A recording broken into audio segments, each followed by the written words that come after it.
Hi అండి. Welcome to our channel రుచికరమైన విందు.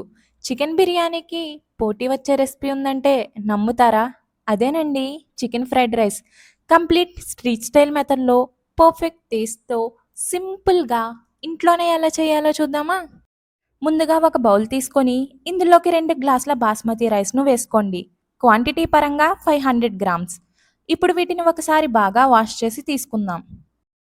ఇప్పుడు వాష్ చేసుకున్నటువంటి బాస్మతి రైస్‌లో మనం తీసుకున్న 2 గ్లాసుల రైస్‌కి గాను 4 గ్లాసుల నీళ్లను వేసుకోండి. ఇప్పుడు రైస్‌ని ఒక గంట సేపు నానబెట్టుకోండి.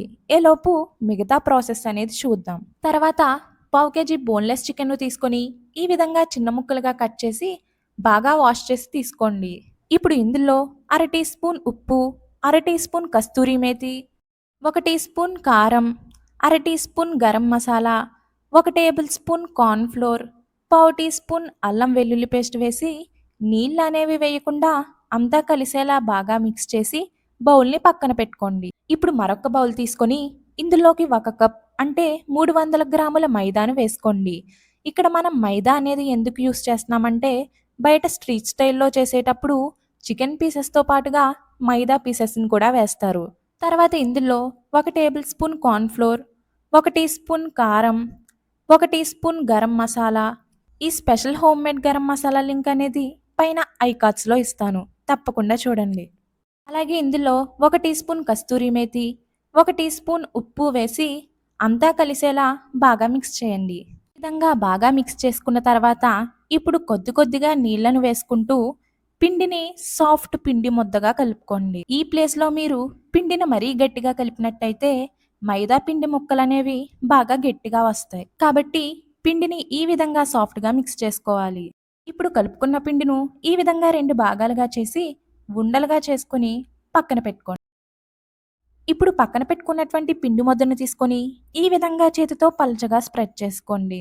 ఇదే విధంగా రెండో పిండి ముద్దను కూడా తీసుకొని పిండి ముద్ద అనేది ఈ మందం వచ్చేంత వరకు స్ప్రెడ్ చేసుకోండి. ఇప్పుడు బౌల్ అనేది పక్కన పెట్టుకొని స్టవ్ ఆన్ చేసి కడాయిలో 2 గ్లాసుల నీళ్లను వేసుకోండి. ఇప్పుడు స్టవ్ అనేది మీడియం ఫ్లేమ్లో పెట్టుకొని నీళ్లను బాగా మరగనివ్వండి. కాసేపటికి నీళ్ళు అనేవి ఈ విధంగా మరగడం స్టార్ట్ అయిన తర్వాత ఇప్పుడు ఇందులో ఇందాక మనం పక్కన పెట్టుకున్నటువంటి పిండి ముద్దను వేసి 2 నిమిషాల పాటు మీడియం ఫ్లేమ్లో ఉడకనివ్వండి. 2 నిమిషాల తర్వాత గరిటెతో మరొక వైపు తిప్పి మరొక 2 నిమిషాల పాటు ఉడకనివ్వండి. పిండి ముద్ద ఉడికిందో లేదో తెలియాలంటే ఈ విధంగా కలర్ చేంజ్ అయ్యి కాస్త గట్టిగా అవుతుంది.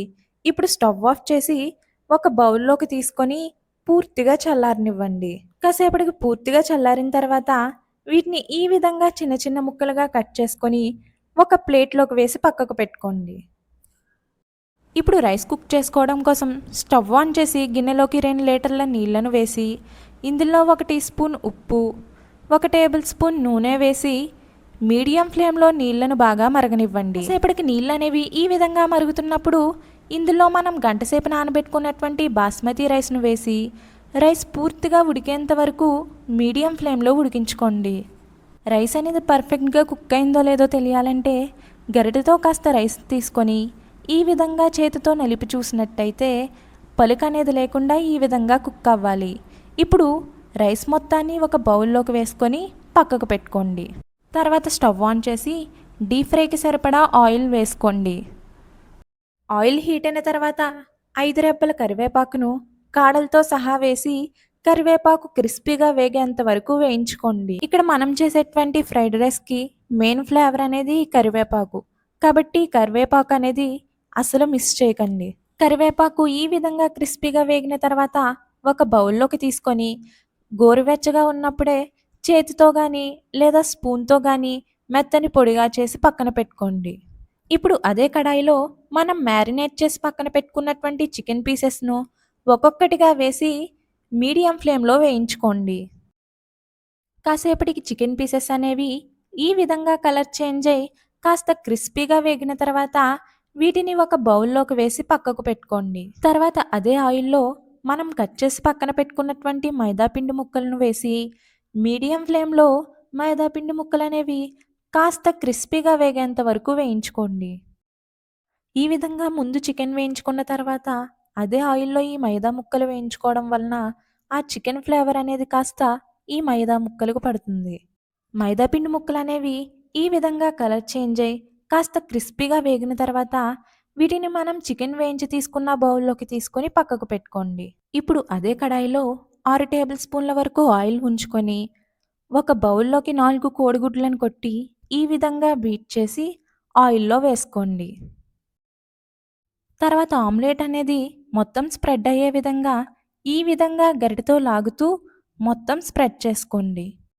తర్వాత ఇందులో అర టీ స్పూన్ మిరియాల పొడి, పావు టీ స్పూన్ ఉప్పు వేసి అంతా కలిసేలా గరిటెతో బాగా మిక్స్ చేస్తూ ఆమ్లెట్ను ఈ విధంగా చిన్న చిన్న ముక్కలుగా చేసుకోండి. ఆమ్లెట్ను ఈ విధంగా చిన్న ముక్కలుగా చేసుకున్న తర్వాత ఇందులో 3 రెబ్బల కరివేపాకు, 1 టేబుల్ స్పూన్ సన్నంగా తరిగినటువంటి పచ్చిమిర్చి ముక్కలు, 1 టేబుల్ స్పూన్ సన్నంగా తరిగినటువంటి క్యారెట్ ముక్కలు, పావు కప్ క్యాబేజీ ముక్కలు వేసి క్యాబేజ్ ముక్కలు మగ్గేంత వరకు మీడియం ఫ్లేమ్లో వేయించుకోండి. సేపటి క్యాబేజ్ అనేది ఈ విధంగా కాస్త మగ్గిన తర్వాత ఇందులో పావు టీ స్పూన్ పసుపు వేసి అంతా కలిసేలా బాగా మిక్స్ చేయండి. తర్వాత ఇందులో ఉడికించి పక్కన పెట్టుకున్నటువంటి బాస్మతి రైస్ను వేసుకోండి. ఇప్పుడు ఈ రైస్లో మనం వేయించి పొడి చేసి పక్కన పెట్టుకున్నటువంటి కరివేపాకు పొడి, వేయించి పక్కన పెట్టుకున్నటువంటి మైదా ముక్కలు మరియు చికెన్ ముక్కలను కూడా వేసుకోండి. అలాగే ఇందులో అర టీ స్పూన్ గరం మసాలా, అర టీ స్పూన్ కారం, అర టీ స్పూన్ ఉప్పు, 1 teaspoon soya sauce, 2 table స్పూన్ల సన్నంగా తరిగినటువంటి కొత్తిమీర వేసి హై ఫ్లేమ్లో అంతా కలిసేలా బాగా టాస్ చేసి స్టవ్ ఆఫ్ చేయండి. అంతేనండి, స్ట్రీట్ స్టైల్ మెథడ్లో పర్ఫెక్ట్ టేస్ట్తో చికెన్ ఫ్రైడ్ రైస్ రెడీ. మీరు కూడా ఈ రెసిపీని ట్రై చేసి మీకు ఎలా కుదిరింది అనేది కామెంట్ సెక్షన్లో కామెంట్ చేయండి. ఈ రెసిపీ మీకు నచ్చినట్టయితే లైక్ చేయండి, షేర్ చేయండి. ఇలాంటి మరిన్ని రెసిపీస్ కోసం మన ఛానల్ను సబ్స్క్రైబ్ చేసుకోండి.